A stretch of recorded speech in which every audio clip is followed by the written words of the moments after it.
ساری خواہشات سے شہوات سے رکے رہے، یہ تو ہے ہی، اس کو تو کرنا ہی کرنا ہے۔ اس کے ساتھ ساتھ بہت سی اپنی حفاظت کرنی ہے، آنکھوں کی بھی، کانوں کی بھی، زبان کی بھی، ہاتھ کی بھی، پیر کی بھی۔ ہمیں اندازہ نہیں ہے، ہم کبھی کبھار روزہ رکھتے ہیں، روزہ رکھنے کے بعد اللہ معاف فرمائے ہمارے روزہ ہونے کے بعد ہم سے کتنی بار وہ غلطیاں ہوتی ہیں۔ کبھی چغلیاں ہوتی ہے، کبھی غیبتیں ہوتی ہے، کبھی جھوٹ ہوتی ہے، اور نہ جانے کون کون سی باتیں ہوتی ہے۔ جہاں ہم لوگ چار لوگ بیٹھ جاتے ہیں تو بس ٹائم پاس کے لیے کیسے کیسی الفاظ اور کیسے کیسے لوگوں کے بارے میں ان کے خیالات اور ان کی نہ جانے کیسی کیسی چیزوں کو ہم سامنے لاتے ہیں۔ کتنا افسوس ہوتا ہے، حضور اقدس صلی اللہ علیہ وسلم کے دور میں دو عورتوں نے روزہ رکھا، سب نے روزہ رکھا تھا، ان دو عورتوں نے بھی روزہ رکھا، اور روزہ رکھ کر کے انہوں نے غیبتیں کی۔ اللہ کے رسول صلی اللہ علیہ وسلم کے پاس صحابہ آئے اور آ کر کیا کہا، اللہ کے رسول دو عورتیں ابھی اختیار میں بس چند منٹ باقی ہیں، ان کی حالت بڑی خراب ہے، ایسا لگ رہا ہے کہ وہ ان کی جان نکل جائے، وہ بڑی پریشان ہیں۔ اللہ کے رسول صلی اللہ علیہ وسلم سے وہ چاہ رہے تھے کہ اللہ کے رسول سے کہہ کر کے روزہ توڑ دیں، اس لیے کہ جان نکلنے کا خطرہ۔ آپ صلی اللہ علیہ وسلم نے فرمایا، جاؤ ایک پیالہ ان کے ہاتھ میں جا کے دے دو۔ اب جیسے ان کے ہاتھ میں پیالہ پہنچا، انہوں نے قے کیا، قے کرنے کے بعد گوشت کے ٹکڑے آئے۔ انہوں سے پوچھا کہ بھائی آپ نے گوشت کھایا تھا؟ انہوں نے کہا کہ کئی دنوں تک تو ہم نے گوشت دیکھا ہی نہیں۔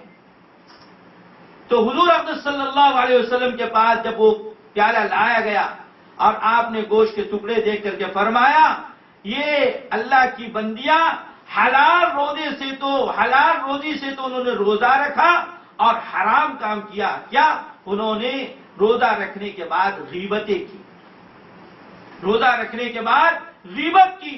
قرآن پاک میں اللہ تعالیٰ نے فرمایا ہے، جو کوئی شخص غیبت کرتا ہے وہ مردار بھائی کے گوشت کھانے کے برابر ہے۔ ظاہراً تو انہوں نے گوشت نہیں کھایا، لیکن انہوں نے گوشت کھانے والا عمل کیا۔ اللہ تبارک و تعالیٰ کو یہ بات پسند نہیں آئی، جس کے نتیجے میں ان کے پیٹ سے گوشت کے ٹکڑے نکلے۔ ہمیں اس کا اندازہ نہیں ہے، کتنے لوگوں کو حضور صلی اللہ علیہ وسلم کبھی کبھار دیکھ لیتے تھے، کہتے تھے کہ دانتوں کا خلال کرو اس لیے کہ تمہارے دانتوں میں گوشت لگا ہوا ہے۔ لوگ کہتے تھے اللہ کے رسول ہم نے تو گوشت نہیں کھایا، کہا کہ تمہارے دانتوں میں تمہارے مردار بھائی کا، تمہارے مرے ہوئے بھائیوں کا گوشت لگا ہوا ہے۔ تو میری ماں و بہنوں، اس سے تو ہمیں بچنا چاہیے۔ یہ مبارک مہینہ اللہ نے ہمیں عطا فرمایا، ہمیں روزہ عطا فرمایا، کتنا بابرکت مہینہ، کتنا بہترین روزہ۔ غیر بھی آج اس بات کو مانتے ہیں کہ اس روزہ رکھ کر کے صحت بنتی ہے، روزہ رکھ کر کے سکون ملتا ہے۔ غیروں نے بھی روزہ رکھا اور انہوں نے محسوس کیا کتنی بڑی بڑی بیماریاں ان روزوں سے ختم ہو جاتی ہے۔ اسی لیے اللہ تعالیٰ نے جو ہمارے اوپر روزہ فرض کر کے اللہ نے ہم پر احسان کیا ہے، ہم اگر اس روزے کی قدر نہیں کریں گے، یاد رکھیے ایک شخص اگر جان بوجھ کر کے بھی ایک روزہ چھوڑتا ہے، کوئی بیماری نہیں، کوئی تکلیف نہیں، بس روزہ نہیں رکھنا ہے، فرمایا زندگی بھر روزہ رکھ کر کے اگر اس روزے کی ادائیگی چاہتا ہے تو روزے کی ادائیگی نہیں ہو سکتی۔ اتنے سخت الفاظ۔ اور حضور اقدس صلی اللہ علیہ وسلم نے فرمایا، اگر لوگوں کو پتہ چل جائے یہ روزے کی کیا قیمت ہے، اس روزے پر اللہ کیا دینے والا ہے، اللہ تعالیٰ اس روزوں سے کتنا خوش ہوتا ہے، تو لوگ چاہیں گے۔ اللہ کے رسول صلی اللہ علیہ وسلم نے فرمایا کہ پورا سال رمضان کا مہینہ ہو اور پورا سال روزہ ہو، ہر پل چاہے گا۔ اسی لیے دیکھیے اللہ تعالیٰ کا بھی کیا نظام ہے، اللہ تعالیٰ اس روزے سے کتنی محبت کرتا ہے۔ اللہ تعالیٰ نے حدیث قدسی ہے، حضور اقدس صلی اللہ علیہ وسلم فرماتے ہیں، حدیث قدسی کا مطلب یہ ہے کہ معانی اللہ کی طرف سے اور الفاظ حضور اقدس صلی اللہ علیہ وسلم کے۔ تو حدیث قدسی جو حضور اقدس صلی اللہ علیہ وسلم کہتے کیا ہے کہ اللہ تعالیٰ کہہ رہا ہے، اس طرح سے کہتے ہیں۔ قرآن سے بہت سے احادیث ہے جو حدیث قدسی ہے۔ تو اللہ کے رسول صلی اللہ علیہ وسلم نے فرمایا اللہ تعالیٰ فرماتا ہے الصوم لی وانا اجزی بہ، روزہ میرے لیے ہے اور میں اس کا بدلہ دوں گا۔ روزہ میرے لیے ہے، بندہ روزہ میرے لیے رکھتا ہے اور میں اس کا بدلہ دوں گا۔ اللہ کیا بدلہ دیں گے کسی کو نہیں معلوم۔ اتنی بات تو معلوم ہے کہ اللہ تعالیٰ نے جنت میں بہت سے دروازے بنائے ہیں، بہت سے دروازے ہیں جنت میں۔ اس میں ایک دروازہ جو ہے جس کو ہم باب الریان سے کے نام سے ہم سنتے ہیں، حدیث پاک میں آتا ہے اس دروازے سے جانے والے سب کے سب روزے دار ہوں گے، اور بڑا ہی خوبصورت دروازہ اور بڑا بہترین دروازہ ہو سکتا ہے کہ دیکھنے والے اس دروازے کو دیکھ کر کے خواہش کریں گے کاش ہم بھی صحیح معنوں میں روزہ رکھنے والے ہوتے اور ہم بھی اس میں داخل ہوتے۔ افسوس کرنے والے افسوس کریں گے، افسوس کی بات ہے ہم نے اپنی اس روزے کی قدر نہیں کی۔ اسی لیے فرمایا اس روزے کی قدر کرو۔ اللہ تعالیٰ نے یہ روزہ ہم کو عطا فرمایا اور اللہ چاہ رہا ہے کہ بندہ یہ روزہ رکھ کر کے مجھے راضی کر لے۔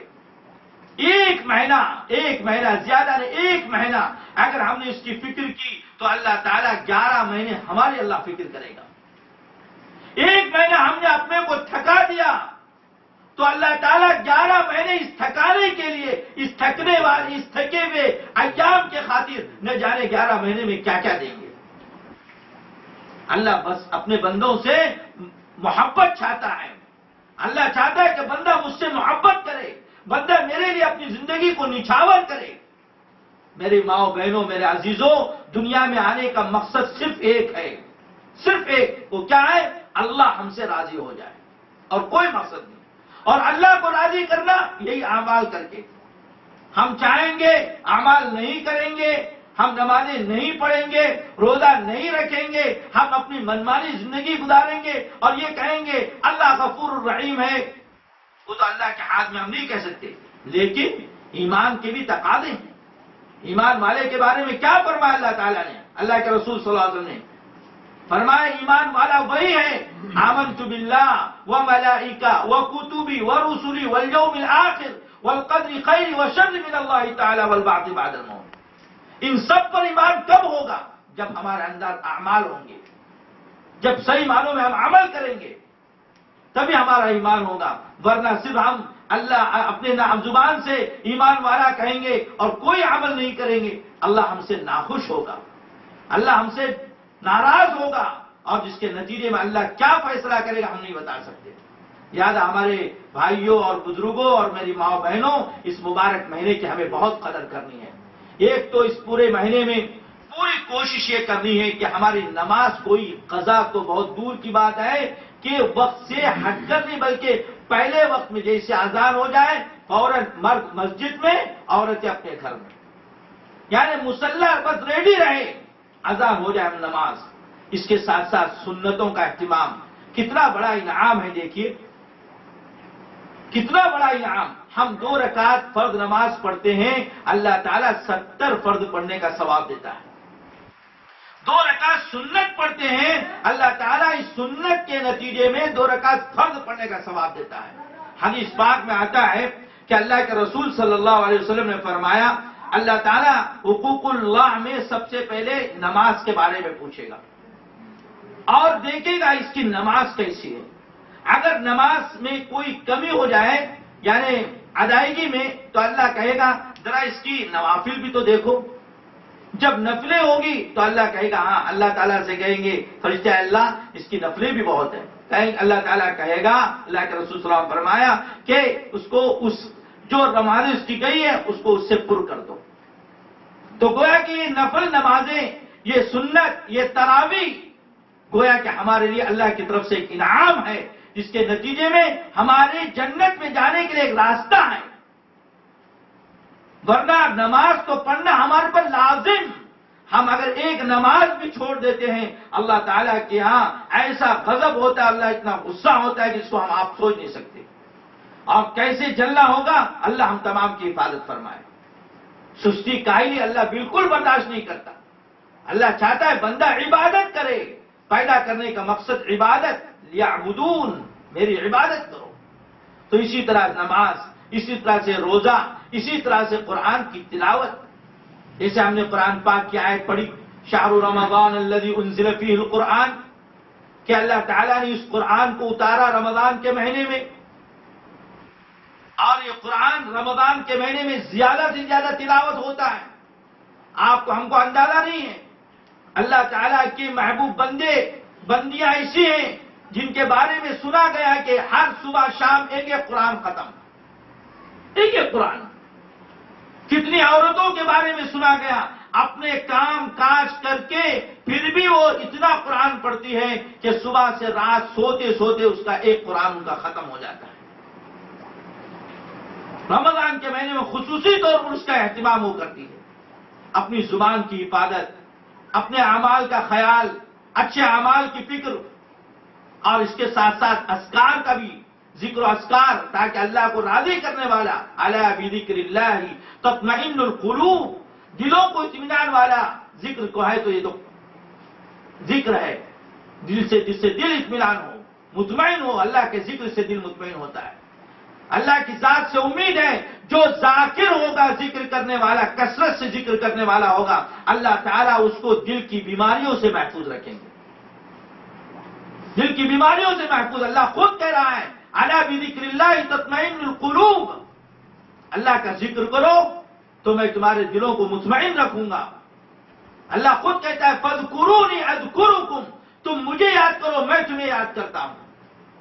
بندہ عبادت کرتا ہے، اللہ کو یاد کرتا ہے، ذکر کا اہتمام کرتا ہے، قرآن کی تلاوت کرتا ہے. اللہ تعالیٰ فرشتوں کے سامنے کہتا ہے فرشتوں دیکھو یہ میرے بندے، دیکھو یہ میری بندیاں جنہوں نے نیندوں کو حرام کر کے میری یاد میں بیٹھے ہوئے ہیں، نیندوں کو حرام کر کے راتوں کو اٹھ رہی ہیں، نیندوں کو حرام کر کے مجھے یاد کر رہی ہیں. اللہ کتنا خوش ہوتا ہے اور بتاتا ہے. دیکھو لوگوں پھر پوچھتا ہے فرشتوں سے اے فرشتوں ان کا کیا بدلہ ہونا چاہیے؟ وہ کہتے ہیں اللہ ان کی تو مغفرت ہونی چاہیے. اللہ کہتا ہے تم گواہ رہنا، تم گواہ رہنا. کتنی خوشی ہوتی ہے اللہ تعالیٰ کو، ہم اور آپ سوچ نہیں سکتے. ایک بات ہمیں سمجھنا چاہیے، ہمارا ہر عمل اللہ تعالیٰ کی نظر میں ہے. ہر چیز اللہ دیکھ رہا ہے. کوئی چیز ہم اللہ کو چھپا کر کے نہیں کر سکتے. کوئی بھی عمل چاہے اچھا ہو یا برا، ہر چیز پر اللہ تعالیٰ کی نظر ہے. ہم روزہ رکھتے ہیں، یہ روزہ ایسا ہے اگر ہم چھپ کر کے کھائیں گے تو اللہ تعالیٰ کو تو پتہ چل جائے گا، چاہے دنیا والوں کو پتہ چلے یا نہ چلے. اللہ نے روزہ رکھا اسے. ظاہری طور پر کوئی ہمارے ساتھ سحری بھی کرتا ہے، افطاری بھی کرتا ہے، درمیان والے اوقات میں وہ کہاں جا کر کیا کھاتا ہے سوائے اللہ تعالیٰ کے کسی کو نہیں معلوم ہوتا. نماز کا معاملہ ہے، مسجد میں آیا نماز پڑھ رہا ہے، گھر میں معلوم ہوتا ہے کہ نماز پڑھ رہا ہے. حج کا معاملہ یہ ہے کہ پیسہ ہے حج کر رہا ہے، دولت ہے زکات دے رہا ہے. لیکن روزے کا معاملہ ایسا اللہ تعالیٰ نے مخفی رکھا، سوائے حقیقی معنوں میں روزہ کس کا ہے اللہ کے علاوہ کوئی جان ہی نہیں سکتا. تو پھر اللہ نے ایسی چیز کو مخفی رکھا ہے تو پھر اس کا انعام بھی اللہ نے مخفی رکھا ہے. وہ بہت سے لوگ افسوس کریں گے جس طرح سے آتا ہے کہ جب قیامت کا دن اللہ تعالیٰ روزے والوں کو جو انعام دے گا تو لوگ کہیں گے کاش ہم بھی اپنے روزے کی حفاظت کیے ہوتے. تو میری ماں بہنوں اس روزے کی حفاظت کی ضرورت ہے. اس روزے کو برابر رکھنے کی ضرورت ہے. وقت پر اس کی افطاری، وقت پر اس کی سحری. ایسا نہ ہو کہ ہم رات میں کھا کر کے سو گئے اور پھر ہم اٹھے ہی نہیں. یہ بھی اچھی بات نہیں ہوتی، یہ بھی اچھی بات نہیں ہوتی. سحری سنت ہے.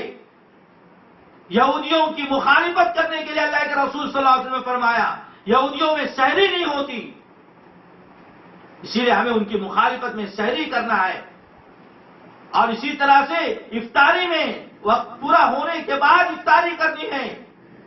ایسا نہ ہو کہ بس یہ کا ٹائم ہو گیا ابھی 2 منٹ باقی ہیں، جب پہلے جلدی کرنے کا حکم آئے تو جلدی کر لیں. نہیں، ٹائم پورا ہونا چاہیے، اس کا بھی خیال رکھنا چاہیے. ورنہ یاد رکھیے ہم جیسے ہم نے بتایا ایک روزہ اگر ہمارا نکل گیا تو اس کی تلافی کے لیے ہم زندگی بھر روزہ رکھے تو پورے نہیں ہو سکتے.